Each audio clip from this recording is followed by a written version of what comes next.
that testosterone is not a perfect test. Many women can have testosterone which is in what would be called male levels, and still be women and still compete as women. So this panacea, this idea that suddenly you do one test for testosterone and that sorts everything out, not the case, I'm afraid. But each sport needs to deal with its issues. They know their sports and their disciplines the best, and you need to target and tailor, I should say, the testing and so on with that. But I think we're all agreed, I hope we're all agreed, that we're not calling for people to go back to the bad old days of sex testing, I think, which was a terrible, terrible thing to do, and I'm sure we all agree that that is not the way forward in this situation. This involves real people, and we're talking about real people's lives here. They have competed and they continue to compete in the women's competition. They have lost and they have won against other women throughout over the years. And by the way, this should make this absolutely clear for everyone. This is not a transgender issue. I know you know that, but I think there has been some misreporting on this, and I think it's very, very important to say that this is not a transgender issue.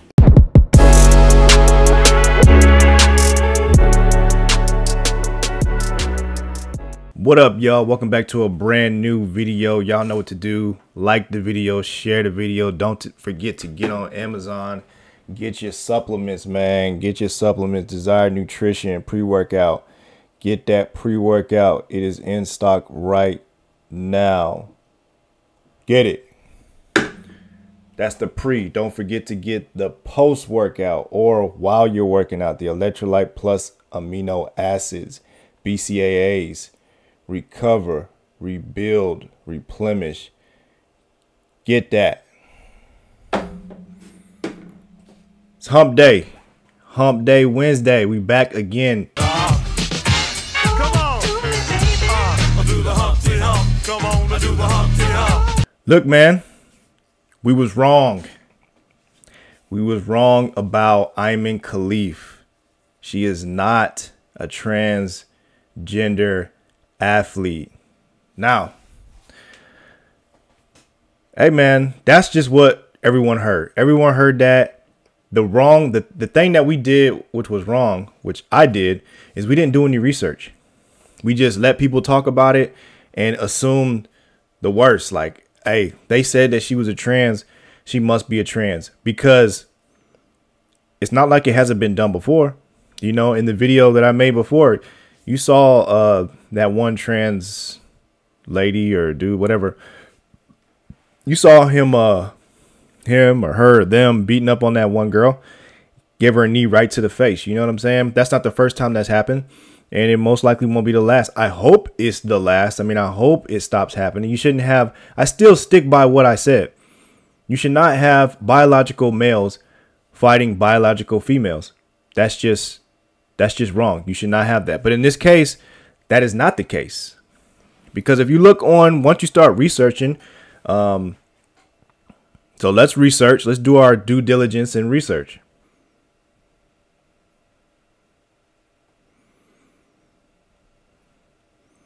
So when you look up Ayman Khalif on Wikipedia, which again, Wikipedia is not the, let's not act like it tells all the facts about people, and they going by stuff they heard too, but this is the best that we can do for now. I mean, this young lady is 25 years old. She's in the light welterweight class. I mean, she has 53 wins, 53 fights, 44 wins, 6 knockouts, and she's lost 9 times. So it's not like this girl is crazy. If she was a trans, you know, it ain't like she's just running through women. You know what I'm saying? Like, she has losses on her record. She's never identified as trans. You know what I'm saying? She's what does it say here? She's been falsely accused of her gender. See, let's see her earlier life. You know, she was born, her father says when she was 2 months old, her family moved, and then you could tell that she was into sports as a little girl. since she was 6 years old. She originally played football before switching to boxing. In her earlier years, she had to commute to school for her training sessions, and she sold scrap metal to afford the bus fare. Dang, man, hard life, man, hard life. She stated that her father initially did not allow her to participate in sports because he did not approve of boxing for girls. So let's go further down into, something more recent, which was 2023. So she competed in the gold medal finals in the IBA championship. However, she was disqualified shortly after the gold medal bout against people's Chinese boxer. The disqualification allegations were from Russian-led IBA. That's the key point right there. It was Russian-led, and Khalif she had failed an unspecified eligibility test. So it was unspecified. The disqualification happened 3 days after Khalif defeated the previous unbeaten Russian prospect. So the IBA was Russian-led, and she beat the Russian prospect. Okay.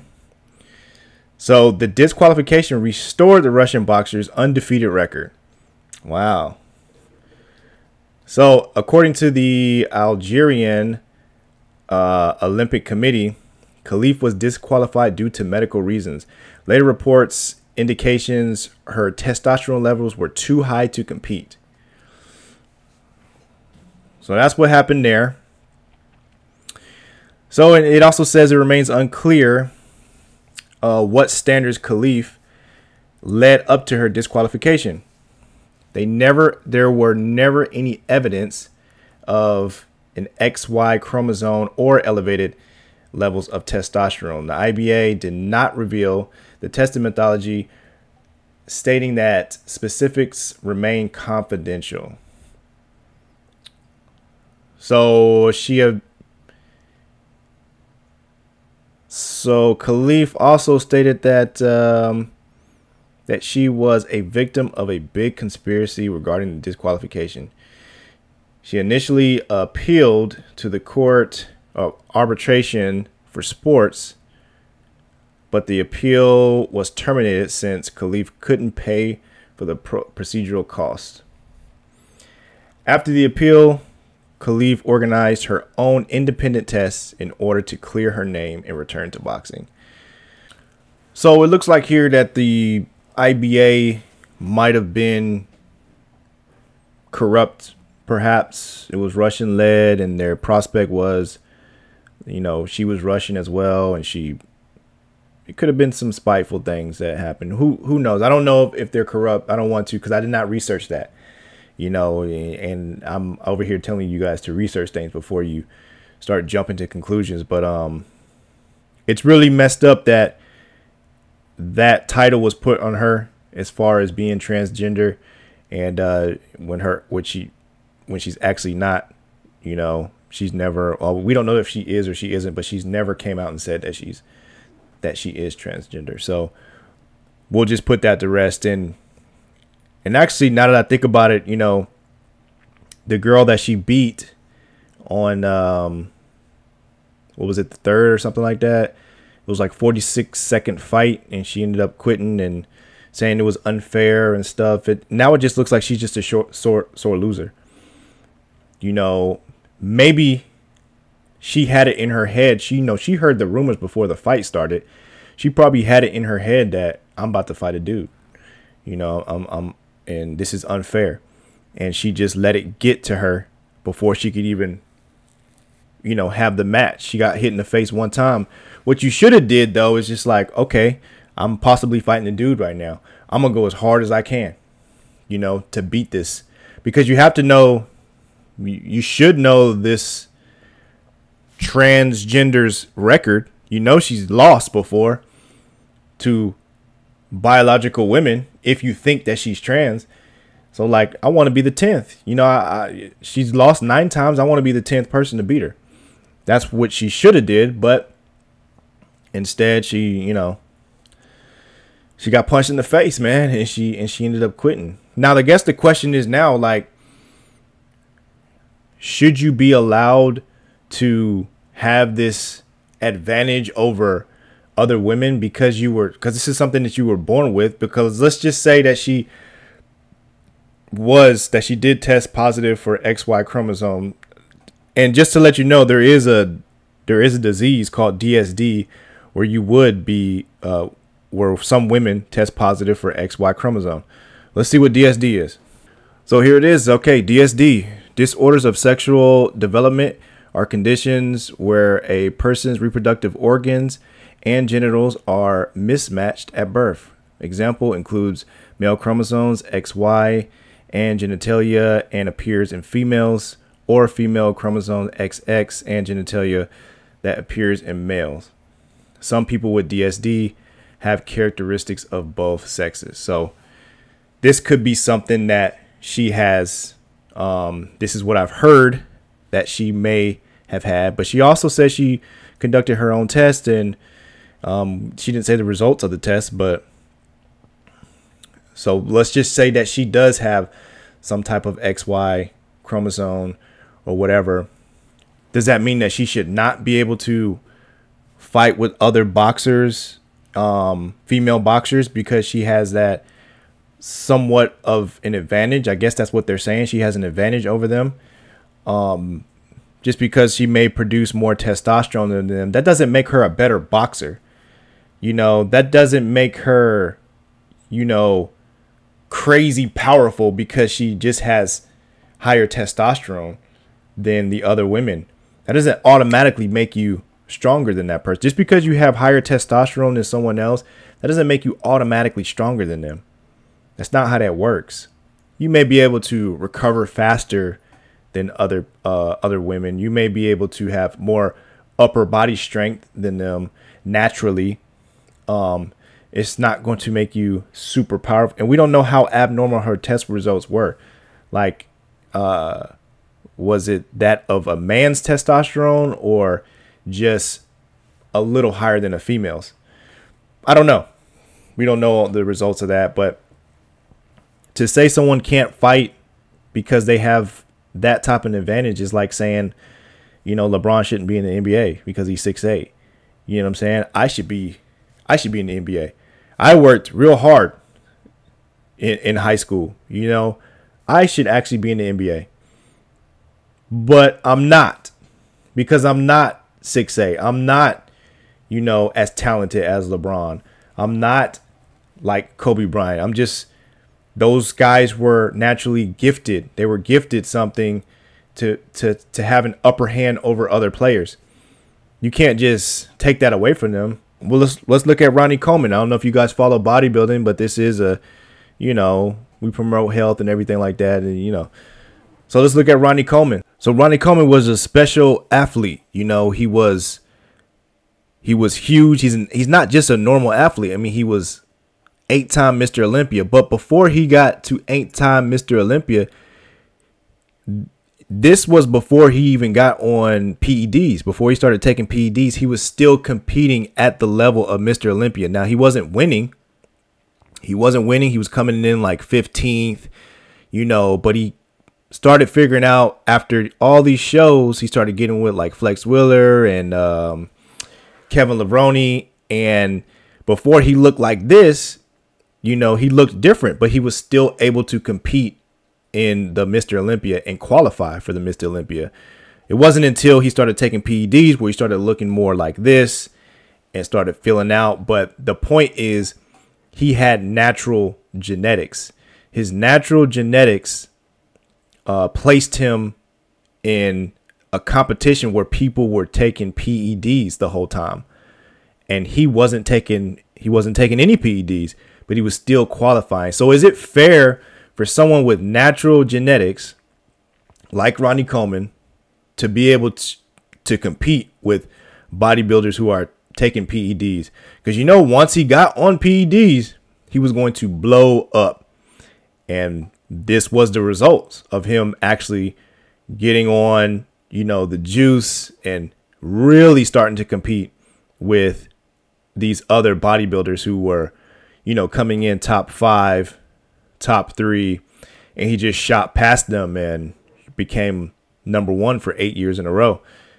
That's not easy to do, but when you have the advantage of genetics behind you and you're taking PEDs, this is going to be the result. Now, it's not going to be the result for everyone, of course, but I'm just saying, if you're somebody that's naturally gifted, you were born with certain genetics in your body, you should still be able to compete with other athletes that are, you know, that are on your level or higher, you know. So I personally think that Ayman Khalif should be able to compete in boxing with the same biological females as she's a biological female, because that's all we care about. All we care about is that biological females are fighting biological females. That's it. That's all we want. We just don't want men getting into these sports trying to break records on women. That's just, to me, it's just weird that they even want to do that. But people are doing it, and to me, that's wrong. So I still stick by that. Let me know what you guys think. Do you think that it's okay that she has that unfair advantage, so to speak? If it's true, even if she has tested, because we don't know the results of these tests. We don't even know if they're real, and they even said on Wikipedia there's no evidence of this stuff, so we don't know. I guess that's why the Olympics was like, the IBA, I don't care what they say, man. She can compete. It's all good. But then somebody came up with these rumors about how she was trans and all that stuff, and that's how it happens. But you guys, make sure you do your research before you start giving out information. And if you do give out the wrong information, just come back and say that you were wrong. I was wrong. I did not know. You know,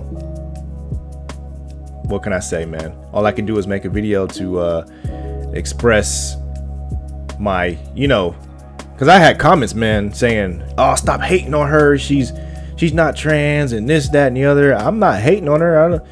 I don't care if she's trans or not. You know, I'm just saying that I believe that it's wrong. I'm not hating on the girl, especially now that we know that she's actually a female. It's like, yo, that's messed up, you know. So yeah, let me know in the comments what you guys think. You guys think it's fair that since we know that she's a female now, is it fair that she's able to compete with these other females, knowing that she could possibly have a slight advantage? You guys let me know. Like the video, share the video. Don't forget to follow my other social media platforms: Instagram, TikTok, Facebook, all that good stuff. And appreciate y'all watching. See you in the next one. Peace.